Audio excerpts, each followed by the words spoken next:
Hello, I've elected to do my informative speech on a performance counseling or coaching I had with one of my employees. Training and coaching are my two favorite parts of being a manager. I believe that's my strong point, and I find myself, or I like to think of myself, as a good communicator as well as a good trainer. As I dissect this conversation, I thought about some of the things I've learned during the first 3 weeks of this course, and I was able to point out three concepts that I learned about and I relate to this conversation. One of which are nonverbal communication. I had to use a little bit of that to understand this employee. The next one was dealing with perceptions, how someone perceived me. And lastly, was learning how to deal with a competitive interrupter.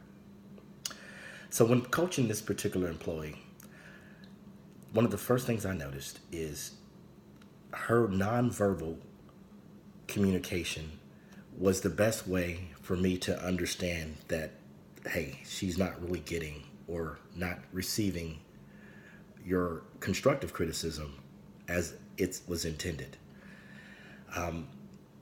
First thing I noticed was when I said something that she didn't quite agree with, her posture changed. It went from one that was listening, nodding in agreement, to one that was arms crossed. She started to look down, started breathing real heavy.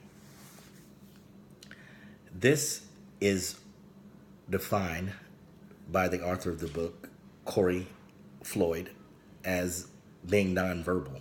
Nonverbal communication often conveys more information than verbal communication. And in this particular instance, I had to use that to understand that I needed to change my route. And once I noticed that posture change, I quickly adjusted my tone and made sure that everything I was saying was constructive.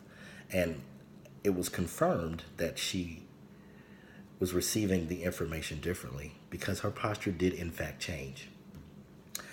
The next thing was, along with this, is I had to ensure that she was perceiving me the way I intended for her to perceive me. The perception is defined as the process of making meaning from environmental experiences. In this instance, my tone, my enthusiasm for training, and a lot of time my facial expressions didn't match the message in which I wanted to convey. And from past experiences, because I've talked to her since in great detail, know a little bit more about her, but as I look back on that conversation, she's had past experiences in which there were verbally abusive males, to include her father. And when I talked, that's kind of how she perceived me.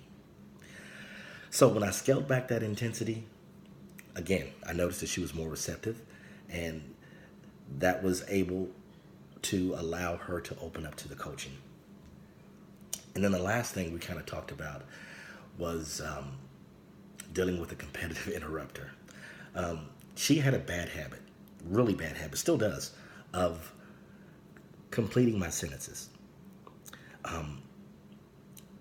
She compl- she completed my sentences. Sometimes she's right, sometimes she's wrong. It's indifferent, but she does enjoy completing my sentences.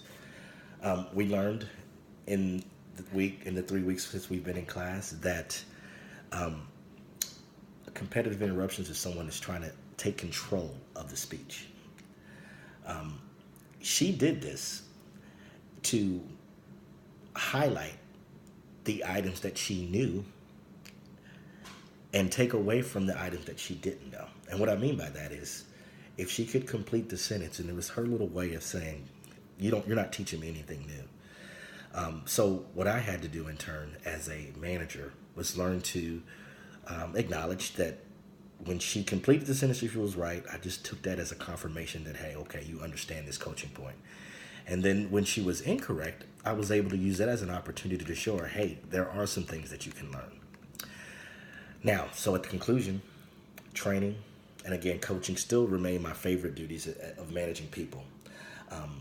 But in the 3 weeks that I've been in this class, I analyze a lot of the things I say based on knowing a little bit more about the concepts. And the three concepts that we spoke of were dealing with nonverbal communication,